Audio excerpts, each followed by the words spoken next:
Left of the box.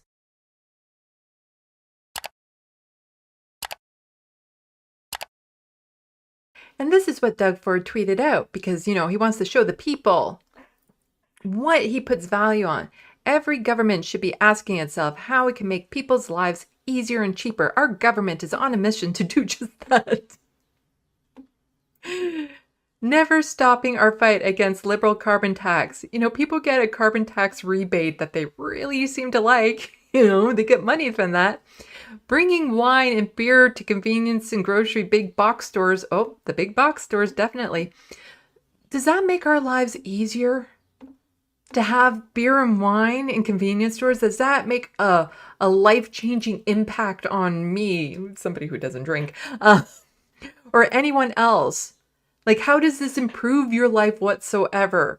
That, okay, so there's just more locations you can go to as opposed to the current liquor stores and beer stores, which have been serving us completely fine up to now.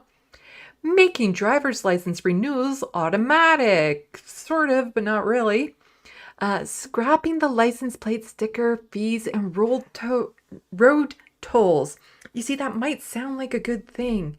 And even when I got money back from a couple years worth of paying for those license plate stickers, yeah, I kind of liked it. But here's the thing. We are losing billions of dollars on this. Billions of dollars on this. He could have just put in a service for people living with low income that they didn't have to, pay for that sticker fee. Billions of dollars are not going into the coffers. We're not getting it. Cutting the gas tax by 10 cents per liter. That makes no difference. Like, the price in gas fluctuates that much any given weekend. It makes no impact on a person's life. Eliminating the wasteful drive clean program because, of course, the environment. So how does any of this actually make people's lives easier and cheaper? It doesn't. This is nothing. This has no impact on people's lives. Nothing. All it does is actually take away money from the government that could be spending on, I don't know, maybe things like infrastructure, because you look at this through Ontario Community Infrastructure Fund, we're investing $400 million this year alone in these rural communities, says Doug Ford, but that's like $200 million less than we're spending on bringing beer into convenience stores early. Or how about this? Daycare says Ontario's funding model threatens it with closure. So there was that program around for $10 a day child daycare, but it needs funding from the government to do this. All over the province, I hear from childcare centers, they are struggling, says Advocate.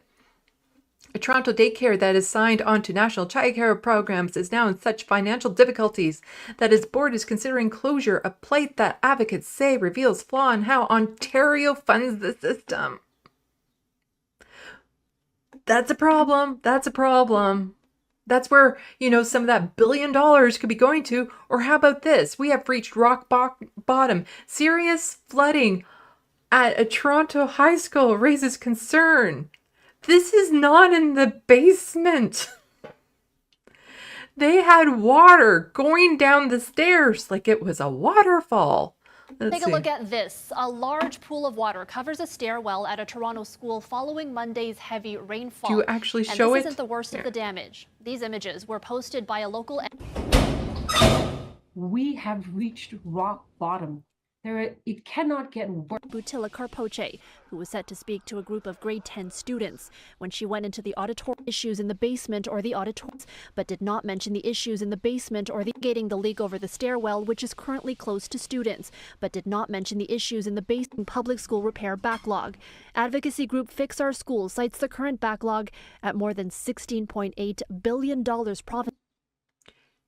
The backlog for repairs in these schools, $16.8 billion, but we're spending $1 billion to get alcohol into convenience stores.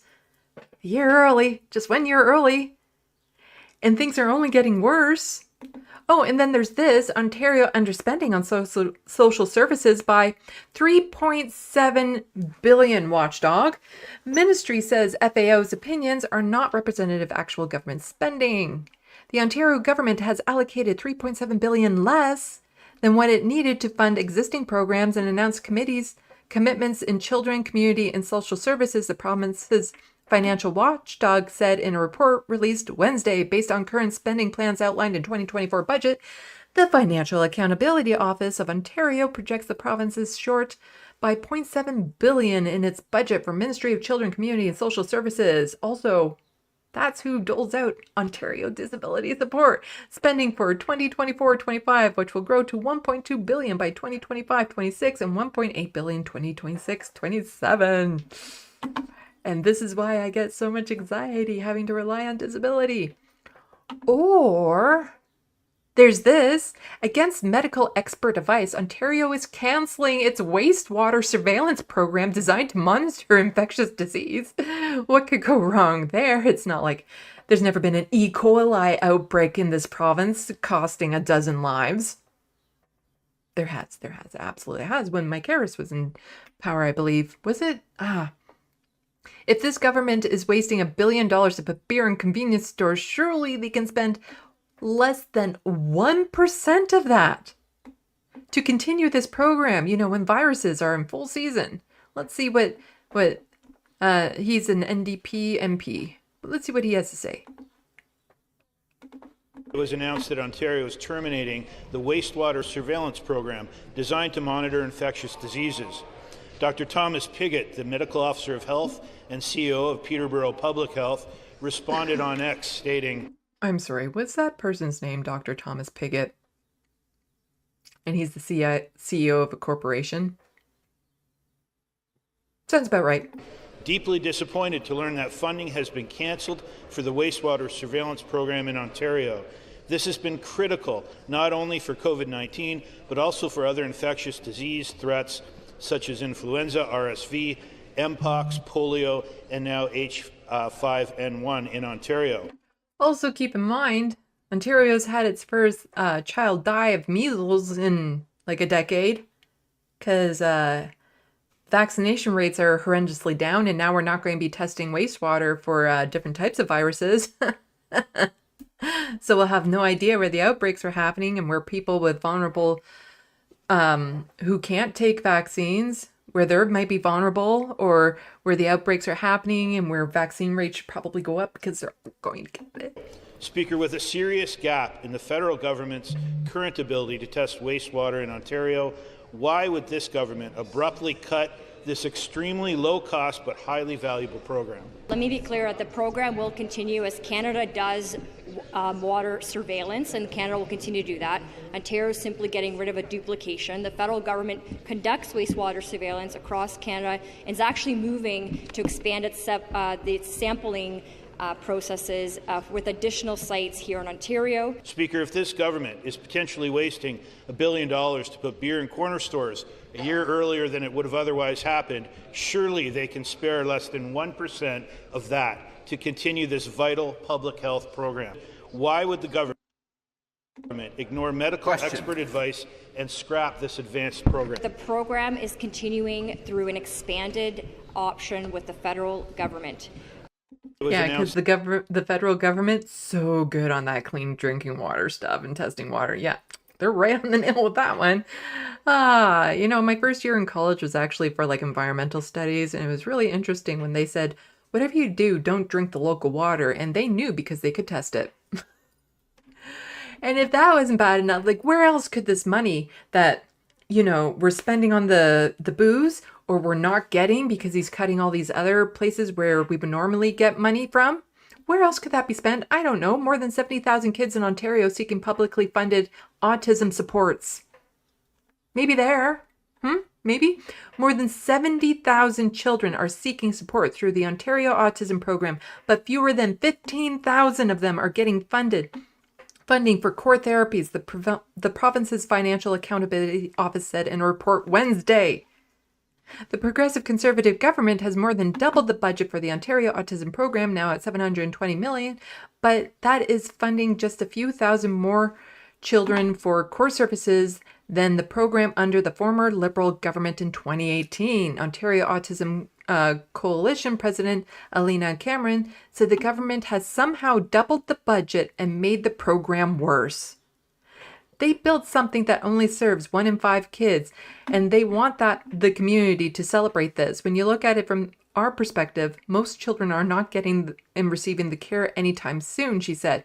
If they had only invested in the program that existed instead of blowing it up, there'd be way more kids getting what is needed right now.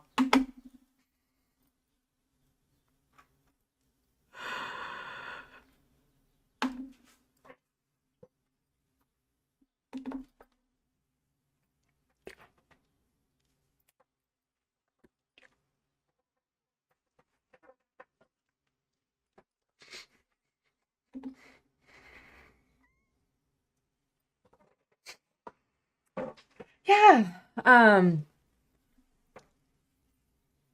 But complaining about taxpayer money having to go to dental work. Shucks darn. This province is falling apart. What Doug Ford this is going to have permanent damage to this province, to the people in it. And it's so blatant. It's allowed to be happening. It blows my mind that this is allowed to continue.